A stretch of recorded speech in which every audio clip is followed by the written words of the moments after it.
You know, when we talk about football, it's so easy to just get lost in the goals, the tactics, the trophies. But if you look a little closer, there's this much deeper story going on. It's a story about family, about community, and an allegiance that can stretch across generations. This is about way more than just a game. It's about legacy. And it's those generational threads, right? The ones that weave through the history of clubs and countries. That's what creates these incredible stories that really define the soul of the sport. It's how players become legends and clubs become more like cultural landmarks. So let's pull on those threads. We're going to follow them from the most unbreakable bonds of loyalty all the way to the shocking betrayals that can just tear everything apart. Okay, Section 1, football's family fabric. We're talking about the ultimate example of lineage here.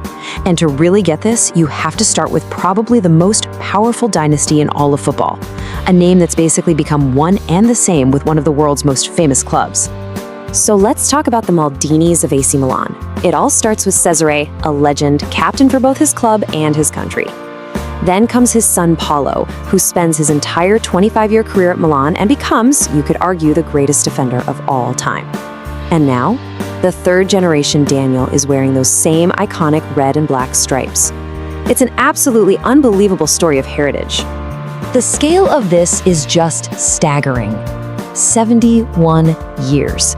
When Daniel Maldini made his debut, it officially marked 71 continuous years of a Maldini being at that club. Let that sink in. That's how deep this sport can get into a family's DNA.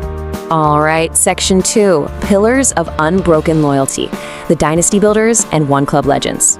Now, the Maldinis, they're the gold standard, no doubt, but they are not alone. The whole story of football is just filled with these pillars of loyalty. You've got the families that build dynasties, and then you have the individuals who become legends just by never, ever leaving. I mean, you've got the Busquets, a father and son duo who were just central to Barcelona's whole tiki-taka thing. You've got the Lampards, a family that was shaping English football for over 50 years. And of course, the Schmeichels, Peter and Casper, two generations of Premier League winning goalkeepers. These names just demand respect because they represent that continuity. But loyalty isn't just about bloodlines, right? It's also about individuals who become these almost mythical figures. And you have to start with Francesco Totti, the captain of Rome. He spent 25 years at Roma, and he famously turned down huge offers from giants like Real Madrid. He wasn't just a player for them, he was his city. Then you've got a guy like Ryan Giggs at Manchester United, a career that spanned 24 years and all of it under one manager, Sir Alex Ferguson. He was just always there, starting as this lightning-fast winger and evolving into this super smart central midfielder, all while wearing that same red shirt. Just think about this number for a second, 963. That is how many times Ryan Giggs played for Manchester United. It's a club record that perfectly shows you his incredible dedication and longevity, and it's a number that might just never be broken. And at Liverpool, Steven Gerrard was way more than just a captain. He was the club's heartbeat. He would drag his team to glory, like in that famous 2005 Champions League final, pretty much by sheer force of will. His loyalty made him a living, breathing symbol of Anfield. And we've got to finish with Mr. Arsenal, Tony Adams, 19 years at the club, captaining them through their most successful period ever. His commitment was so absolute that today there is a statue of him standing right outside the stadium, a permanent tribute to his loyalty. Okay, so we've celebrated these incredible sacred bonds. But here's the thing. Part of the reason we value that loyalty so much is because it's so fragile. And when it breaks, oh man, it can shake the entire sport to its very core. So what does happen when that loyalty shatters? Especially when a hero doesn't just leave, but they join the enemy. The reaction is just visceral. Love turns into pure hatred, and it feels like it happens overnight. Let's look at two of the most infamous examples ever. First, Sol Campbell. He's Tottenham's captain, their leader, and he moves directly to their most bitter rivals, Arsenal. Then there's Luis Figo, an icon at Barcelona, who leaves for their arch-nemesis, Real Madrid. You see, these weren't just transfers. These were seen as acts of absolute betrayal. And that's the key point. This stuff goes so far beyond sports. When Figo returned to Barcelona's stadium, Camp Nou, fans actually threw a pig's head at him. It was this shocking, raw symbol of how they felt, that this wasn't just a career move. This was cultural treason. Okay, so this brings us to the modern game.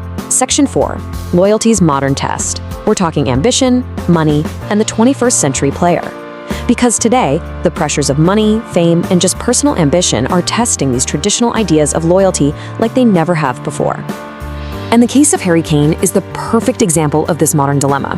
Okay, so step 1, become an absolute legend at your boyhood club, Tottenham.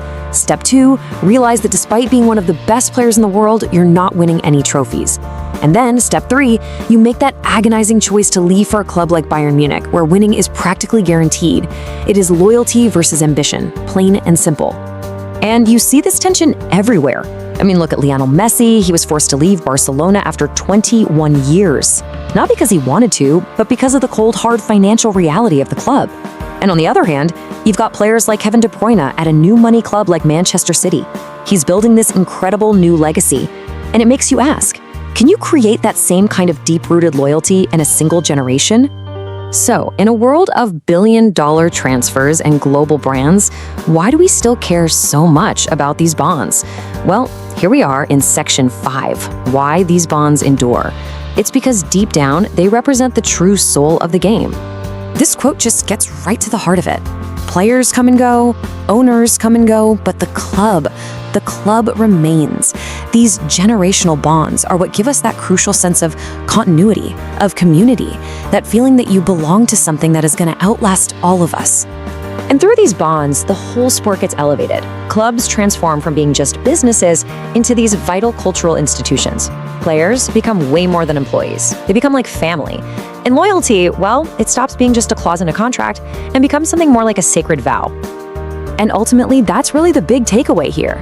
In an era of super leagues and insane amounts of money, these stories of dynasties and one-club legends, they remind us what football was always meant to be about: community, a shared identity, and that simple, powerful human need to belong.